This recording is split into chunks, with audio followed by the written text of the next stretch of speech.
The Holy Bible, God's holy word, from Genesis to Revelation, 66 books of the Protestant canonical scriptures, divided, as Protestants call it, in the Old Testament and the New Testament.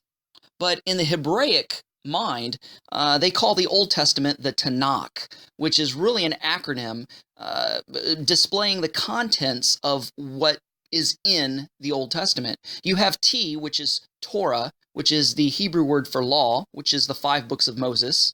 You have N, which is the Nevi'im, which is the Hebrew word for prophets, and you have, Isaiah and Jeremiah and Amos and Obadiah and Ezekiel and Joel, etc.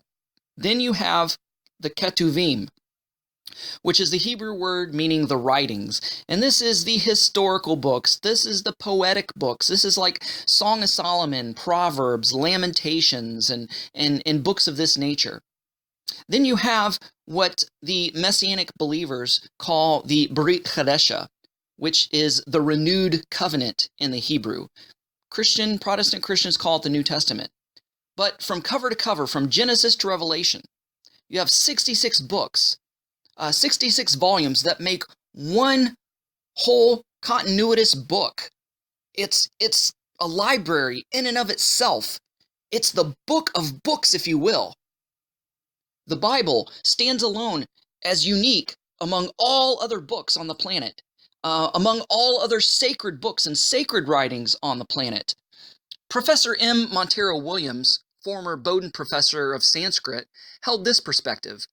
After spending 42 years studying Eastern books, you've got the Vedas of the Hindus and the Bhagavad Gita, of the Indian religions, and you've got the Book of the Dead of the Egyptians, and you've got the Buddhist writings and all these other Eastern philosophy. You have Confucius, and you have the philosophies of Tao, and all these different Eastern books. Professor Montero Williams spent 42 years studying Eastern books, and he compared them with the Bible. And he said, "Pile them, if you will, on the left side of your study table, but place your own holy Bible on the right, all by itself, all alone, and with a wide gap between them. For there is a gulf between it and the so-called sacred books of the East, which severs the one from the other utterly, hopelessly, and forever, a veritable gulf which cannot be bridged over by any science of religious thought." You see, the Bible stands alone among all other books. It's unique, different from all others. First of all, it's different and it's unique in its continuity. The Bible was written over a 1,500-year period. And, it took quite a few years for Shakespeare to compile all of his plays and to write all of his plays. And I have an unabridged copy of all of Shakespeare's plays, and it is a pretty thick book. I mean, it's pretty thick, pretty heavily bound, and it took many years. But, how many years did it take? Well, I'm sure that you'll have, scholars and professors and literary people argue the points, but, some say that it took 3 or 4 years to write all of the things that he had written. And indeed, to create a great novel, a great book, or a great series of books, it takes years. But, none compared to the scriptures, where it was written over a 1,500-year period. So you're covering a lot of time. You're covering a lot of civilizations. You're covering a lot of history. You're covering a lot of different perspectives within the different eras of time, different technologies, different peoples, different places, different geopolitical things that were going on there. So a 1,500-year span period is pretty impressive for a book to be written out, because it covers a wide swath of human history. Number two, it was written by more than 40 authors from all different walks of life. So 40 different authors, you get 40 different perspectives 40 different perspectives on life, on spirituality, on faith, on history. And all of these authors were from different walks of life, different socioeconomic strata. Some were kings, some were military leaders. I mean, you had David and Solomon, who were kings, who wrote the Psalms and the Proverbs, respectively.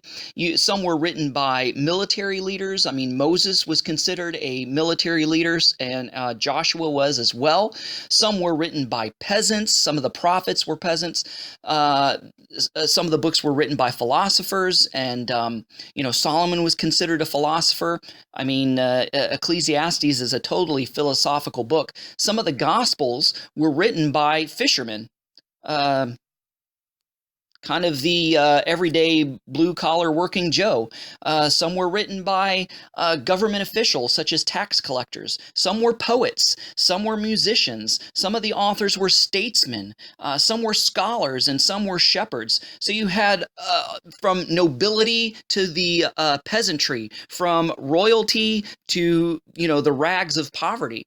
You had 40 different authors from pretty much 40 different walks of life, if you will.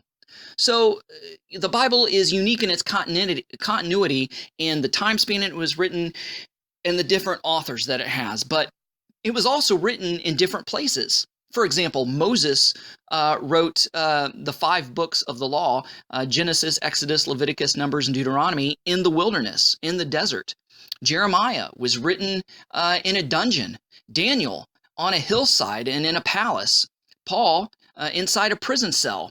The historian Luke, he wrote it on the decks of ships and in different cities and different places because he was a traveling companion of Paul the Apostle. So he wrote in very many different places.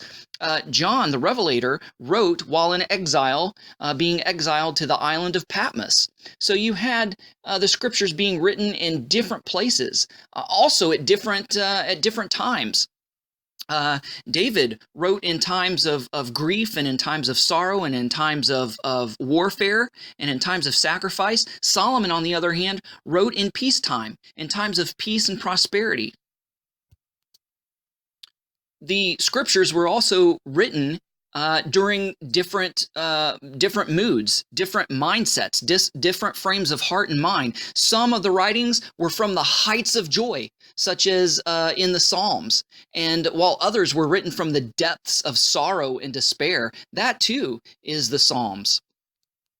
A lot of the prophets wrote with broken hearts because of the prophecies they received and because the prophecies coming to pass before their very eyes, seeing their countrymen being taken off into exile and being slaughtered in war. And other times it was written, as we said, in the heights of joy, because of victories that Israel won over its enemies and the conquering of other lands and peoples and nations that have oppressed them. Some were written during times of certainty and of stability, and other parts of scriptures were written during times and days of confusion and doubt and gloom. So it was written from different perspectives, from different points in time and history, from different moods and different aspects of the heart. It was also written on 3 different continents. Some of the scriptures were written in Asia. Some were written in Africa. Some were written in Europe. Africa, I guess, and Asia can be kind of lumped together as part of the Middle East. And, the scriptures, some of them were written in the Middle East. So they were written over 3 different continents. They were written in several different languages. The majority of the Old Testament was written in Hebrew and Arabic. And Aramaic as well. And the Renewed Covenant, the New Testament, was written in Koine Greek and Aramaic. So you had at least 4 different languages that the scriptures were written in. Also, the scriptures were written in a wide variety of literary styles. Check this out. You've got 66 books, 40 different authors over a 1,500-year time period. And these are the different kinds of literary style that's in the scriptures. You've got poetry and songs, which is the Proverbs and Song of Solomon and the Psalms. You've got historical narrative in Kings and Chronicles and Samuel. You have didastic treaties, which is found in the New Testament, the renewed covenant. You have personal correspondence, letters. The Apostle Paul wrote a lot of letters that are contained in what we call the New Testament. Memoirs, satire, biography, autobiography, law, prophecy, parables, and allegory. So, whatever your literary preference, whatever your favorite style of writing, you're most likely going to find it in some form, in one way or another, in the book of books, in the Bible. Not only does the Bible cover different literary styles, it also covers hundreds of controversial subjects and topics, and various opinions are mentioned and discussed. Just some of the things that the Bible covers is marriage and divorce and remarriage and sexuality, homosexuality, fornication, adultery, obedience to authority, government, truth-telling and lying, character development, parenting, the nature and revelation of God. And yet, on all these different subjects and all these different topics, from morality to spirituality, from Genesis through Revelation, these writers addressed all these and more issues with amazing degree of accuracy and harmony. Basically, they all agreed. They had their different literary styles, their different personal writing styles, their different personalities and different opinions. But yet when it came to moral absolutes and spiritual absolutes, they were in harmony and in agreement with one another.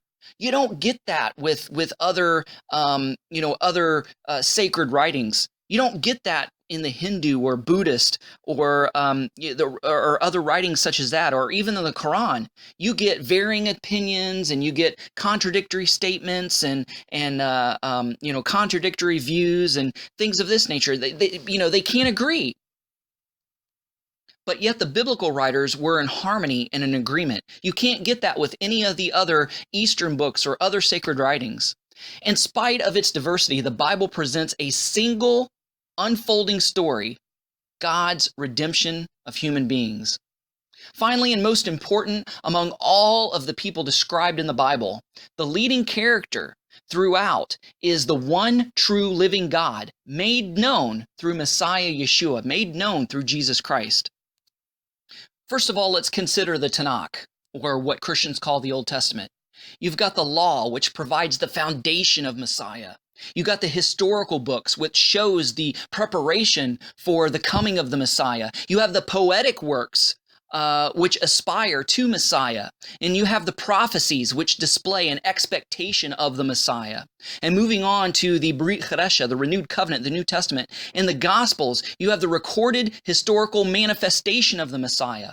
In the book of Acts, relates the propagation of Messiah. And in the apostolic scriptures, the apostles' writings, the epistles, it's given the interpretation of the Messiah. And then finally, in the book of Revelation, it shows us the consummation of all things in Messiah Yeshua. Therefore, all throughout the Bible, although the Bible contains many books by many authors, it shows a unique and harmonious continuity, that it is one complete book despite being written by so many different authors over a wide time frame and over varying subject matters. Contrast, if you will, the books of the Bible with the compilation of Western classics, called the Great Books of the Western World.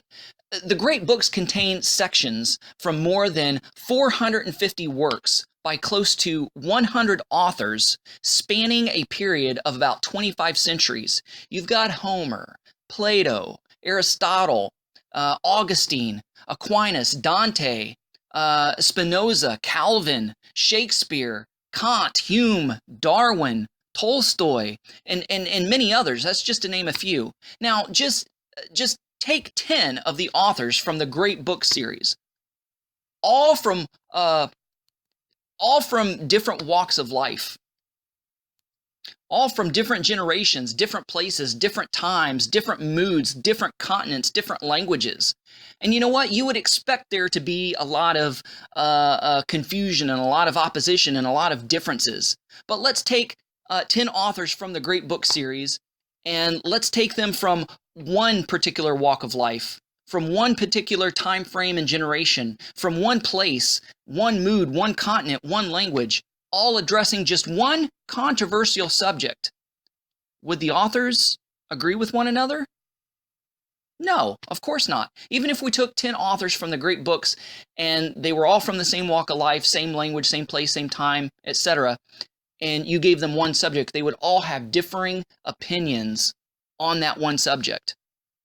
Simply put, the Bible is unique in its continuity, because not only on one subject, on myriads of subjects that the Bible covers, the authors are in agreement with one another on these different subjects and on these different topics.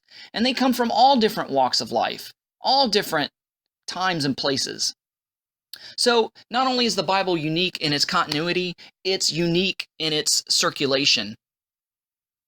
Now, it's not unusual to hear about books that hit the bestseller list, selling a few 100,000 copies. You know, the New York Times bestseller, what have you. It's much rarer to come across books that have sold more than 1 million copies, and rarer still to find books that have passed the 10 million mark in sales. It staggers the mind then to discover that the number of Bibles sold reaches into the billions, not millions, not tens of millions, billions. The Bible is the best-selling book of all time. No other book even begins to compare to the Scriptures in terms of its total circulation. If you lined up all the people who received Bibles or Scripture selections last year and handed a Bible to one of them every 5 seconds, it would take more than 92 years to do what just the United Bible Societies accomplished last year alone. Now let me repeat that because that's pretty amazing. Let that sink in. If you lined up all the people who received Bibles or Scripture selections last year and handed a Bible to one of them every 5 seconds, it would take more than 92 years to do what just the United Bible Societies accomplished last year alone. The Bible is unique in its translation. Most books are never translated into another language. And among the books that are, most are published in just 2 or 3 languages, English and Spanish and maybe French. Far fewer see translation figures rise into the teens. But according to the United Bible Societies, the Bible, or portions of it, has been translated into more than 2,200 languages. That's 90% of all spoken languages on the planet. So basically 6,500 languages in total. And at present, 468 plus languages are being translated for the very first time. So according to Ted Bergman at the Summer Institute of Linguistics, at this rate, the Bible should be available to almost all languages by 2022. This means we're less than a generation away from witnessing the world's first universally translated book. So not only is the Bible unique in its translation, it's unique in its preservation. It's unique preservation throughout time. Although the Bible, it was first written on perishable materials, parchment, papyrus, animal skins, what have you, and had to be copied and recopied for hundreds of years before the invention of the printing press. The Scriptures have never diminished in style or correctness, nor have they ever faced extinction. Historian Bernard Rahm speaks of the accuracy and number of biblical manuscripts. Jews preserved it as no other manuscript has ever been preserved. They kept tabs on every letter, syllable, word, paragraph. They had special classes of men within their culture whose sole duty was to preserve and transmit these documents with practically perfect fidelity, scribes and lawyers and Masoretes. So basically, when the Tanakh, the Old Testament, was copied and written, it was very carefully copied, letter for letter, punctuation for punctuation. And, every time they wrote God's name, they would wash themselves and get a new pen. They were so meticulous to make sure that every word and every letter was exact and correct. If they even made one mistake, even if it was the very last letter of the very last book that would complete a Torah scroll or the scroll of the Old Testament, the Tanakh, guess what they would do? They wouldn't correct it. They would burn it. They would throw it away and start all over again. That's how serious the Jewish people took the translation and the transmission of the Old Testament scriptures. John Lee, in The Greatest Book in the World, compares the Bible with William Shakespeare's writings. It seems strange that the text of Shakespeare, which has been in existence less than 230 years, should be far more uncertain and corrupt than that of the New Testament, now over 18 centuries old, during nearly 15 of which it existed only in manuscripts. With perhaps a dozen or so exceptions, the text of every verse in the New Testament may be said to be so far settled by general consent of scholars that any dispute to its readings must relate rather to the interpretation of the words themselves. But in every one of Shakespeare's 37 plays, there are probably 100 readings still in dispute, a large portion of which materially affect the meaning of the passage in which they occur. The Bible has been preserved through persecution. The Bible has withstood vicious attacks from its enemies. Many have tried to burn it, ban it, outlaw it, from the day of the Roman emperors to the present-day communist and Muslim-dominated countries.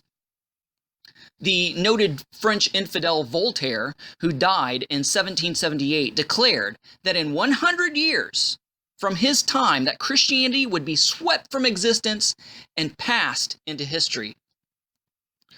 Only 50 years after his death, the Geneva Bible Society used Voltaire's press and house to produce stacks of Bibles. Oh, the sweet, sweet irony. Don't you just love that?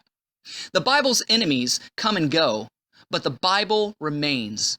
Jesus was right when he said in Mark 13:31, "Heaven and earth will pass away, but the word of the Lord shall never pass away." The Bible is also unique because it has withstood criticism. It has been said that the Word of God is an anvil that has worn out many hammers. The hammers of infidels have tried to peck away at the Bible for ages, but the hammers are worn out and the anvil endures. If this book were not the book of God, men would have destroyed it a long time ago. Emperors and popes and kings and priests and princes, all rulers, have all tried their hand at it, and they died and the book still lives on. Bernard Rahm adds, 1,000 times over, the death knell of the Bible has been sounded. The funeral procession formed, the inscriptions cut on the tombstone, and the committal read. But somehow the corpse never stays dead. No other book has been so chopped, knifed, sifted, scrutinized, vilified. What book of philosophy or religion or psychology or classical literature of modern times has been subject to such a mass attack as the Bible?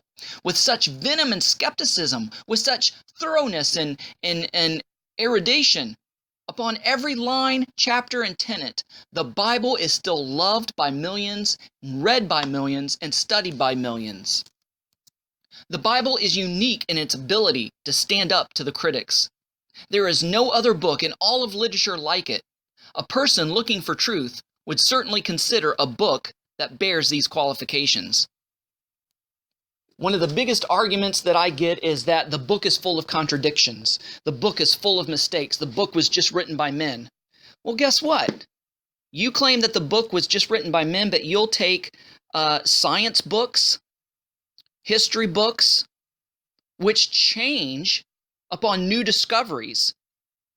Science books end up being wrong because of new scientific discoveries. History books have to be rewritten because of archaeological finds.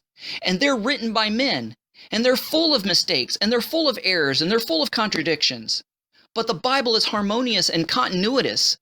You know, there is a great book by John W. Haley called Alleged Discrepancies of the Bible. It takes virtually every supposed contradiction that men has tried to point out and show that there's really no contradictions there at all. So that book is a great resource that you should have in your library. The Bible is also unique in its teachings. Let's just take prophecy, for example. In the Bible, there's a large body of prophecies relating to individual nations, to Israel, to all the peoples of the earth, to certain cities, and to the coming of the one who is to be the Messiah. According to Deuteronomy 18, a prophet was a false prophet if he made a prediction that was never fulfilled. No unconditional prophecy of the Bible about events to the present day has gone unfulfilled.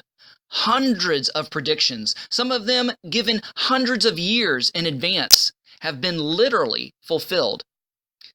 The time, city, and nature of the Messiah's birth were foretold in the Old Testament, as were dozens of other things about his life, death, and resurrection.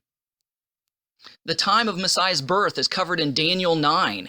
The city is covered in Micah 5:2. The nature of Messiah's birth, the virgin birth, is in Isaiah 7:14. And, things about his death and burial and resurrection is found in Isaiah 53. These are different prophetic books and different time periods, and it's prophesying the life, the birth and life and death of Messiah hundreds and hundreds of years in advance, and yet all of it come to pass. You couldn't formulate, you couldn't manufacture or make come to pass these prophecies, these 100-year-old prophecies. They had to come to pass on their own, or they couldn't come to pass at all. Numerous other prophecies have been fulfilled, including the destruction of Edom found in Obadiah 1, the curse on Babylon in Isaiah 13, the destruction of Tyre, according to Ezekiel 28, the destruction of Nineveh in the book of Nahum, the return of Israel to their land in Isaiah 11. Other books have claimed divine inspiration, such as the Quran or the Book of Mormon and parts of the Hindu Vedas, but none of these books contain predictive prophecy. The Bible has been proven over and over again in regards to archaeology.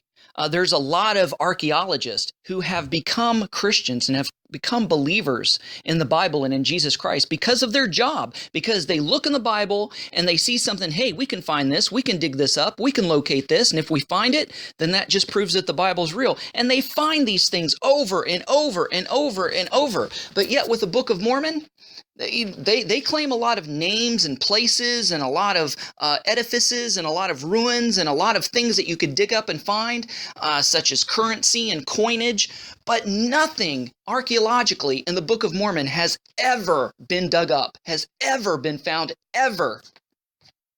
And the Quran, in some places, it's so contradictory, it's like it's taken the Bible and put it in a blender. It mixes up biblical personages with different time periods that they weren't even in. So we see with these other books, there's no continuity there. The Bible is also unique in regards to its teachings, especially history. The distinguished archaeologist Professor Albright begins his classical essay, quote-unquote, the biblical period, with these observations. Hebrew national tradition excels all others in its clear picture of tribal and family origins. In Egypt and Babylon, in Assyria and Phoenicia, in Greece and Rome, we look in vain for anything comparable. There is none like it in the Germanic peoples. Neither India nor China can produce anything similar, since their earliest historical memoirs or memories are deposited on distorted dynastic tradition, with no trace of the herdman or the peasant behind the demigod or king with whom their records begin. Neither in the oldest Indic historical writings, the Purunas, nor in the earliest Greek historians is there a hint of the fact that both Indo-Aryans and Hellenes were once nomads who immigrated into their abodes from the north. The Assyrians, to be sure, remembered vaguely that their earliest rulers whose names they recall without any details about their dead, were tent dwellers, but whence they came had long been but from whence they came has long been forgotten. Concerning the reliability of the Table of Nations found in Genesis chapter 10, Albright concludes, "It stands absolutely alone in ancient literature, without a remote parallel even among the Greeks. The Table of Nations remains an astonishingly accurate document." The Bible, being the book of books, is also unique in its teaching in regards to character. Louis S. Schaeffer, founder and former president of Dallas Theological Seminary, has said, quote, "The Bible is not such a book as a man would write if he could, or could write if he would," unquote. The Bible, as a book, focuses on reality, not fantasy. It presents the good and the bad, the right and the wrong, the best and the worst, hope and despair, the joy and pain. And so it should, for its ultimate author is God. Hebrews 4:13 says, "There is no creature hidden from his sight, but all things are naked and open to the eyes of him to whom we must give an account." Now, if you were going to write a Bible, if you were going to write any religious or sacred writings, you would want to paint your God and the God's followers or the God's worshipers or adherents, you would want to paint them in the best possible light possible. You would want to only showcase and highlight the good. But yet the Bible is so brutally honest that it reveals the character flaws of the main characters. Moses was a murderer. Abraham was a liar. David was an adulterer. I mean, you've got flaws and mistakes through every one of God's main characters in the scriptures. And yet he shows the good and the bad in an unbiased way. If you were going to write some sort of, promotional propaganda religious writings, you wouldn't want to put the flaws in the mistakes of other people, and you wouldn't want to present the adherents or followers in a bad light. But yet the Bible's brutally honest, and it doesn't play favorites in that regard. The Bible is also unique in its influence on literature. Gabriel Sivan writes, "No other document in the possession of mankind offers so much to the reader. Ethical and religious instruction, superb poetry, a social program and legal code, an interpretation of history, and all the joys, sorrows, and hopes which well up in men, and which Israel's prophets and leaders expressed with matchless force and passion." Concerning the Hebrew Bible, he adds, "Since the dawn of civilization, no book has inspired as much creative endeavor among writers as the Old Testament, the Hebrew Bible, in poetry, drama, and fiction. Its literary influence has been unrivaled." In his now classic Anatomy of Criticism, world-renowned literary critic Northrop Frye observes that, quote, "Western literature has been more influenced by the Bible than any other book." I mean, basically, the Western world, the United States and Canada, was founded upon the Judeo-Christian values and principles of the Bible.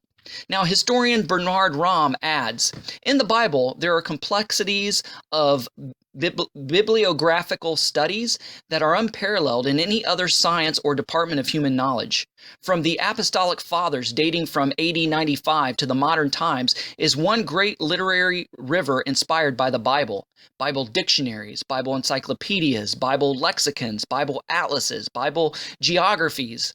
These may be taken as a starter. Then at random, we may mention the vast bibliographies around theology, religious education, hymnology, missions, the biblical languages, church history, religious biography, devotional works, commentaries, philosophy of religion, evidences, apologetics, and on and on. There seems to be an endless number. No other book in all human history has in turn inspired the writings of so many books as the Bible." Theodore Roosevelt once observed, "A thorough knowledge of the Bible is worth more than a college education." And I gotta say, the man's right. I mean, I'm a high school graduate. I've got my bachelor's in Bible and in missions from a 4-year program at a Bible college. But I've learned more through the scriptures outside of an academic college setting than I ever did inside, because I've been reading the Bible since I was 6 years old. And here I'm 45 years old, and I've been reading the Bible for, about 40 years. And I'm continually learning more and more each day, and becoming more amazed at the continuity and the harmony of the scriptures, and the endless depths of knowledge and wisdom that you gain from it, and the history and the connections that are made by the scriptures throughout every single aspect of your life. It is indeed the book of books. There was a movie, I think it's called The Day After Tomorrow or something like that, where, the world was freezing over, going into another ice age, and these people were trapped in a library, and they were burning books and just, shredding books and burning them to stay warm. And somebody got this huge Bible, and the librarian said, no, no, no, no, any book but that book, any book but that book. And I recall the movie, The Book of Eli, about this blind wanderer in an apocalyptic dystopian age, who had to cross a great landmass and survive in order to get to this certain city where civilization was being rebuilt. And he was a very important, intricate part of this, because he had memorized the entire Bible from Genesis to Revelation. And when he got to this destination, he dictated the Bible to people that were writing it down. So the Bible is a bestseller. It's had more influence on the world than any other book in history. It is indeed the book of books. And it's time that God's people get reacquainted with this book and have a daily intake of it, and refamiliarize oneself with it, so that they can stand up to those naysayers and those that would come against the Bible and the scriptures. Because not only do you have the Bible, but you have the Holy Spirit that will lead you and guide you in all truth as you read the Bible. Hey guys, thanks so much for listening. Go out there and have a great day. Shalom, Shavua Tov, and God bless. This has been Kris Shoemaker, also known as Yehudah ben Shomeyr. Abraham'sDescendants.com, getting back to the 1st century in a 21st century way. Thanks for watching. Don't forget to press the like button, as well as the subscribe button if you haven't done so already, and the notification bell that'll let you know every time I make a new video. And don't forget to share this with a friend. Also, visit our website at Abraham'sDescendants.com. Thanks. Shalom.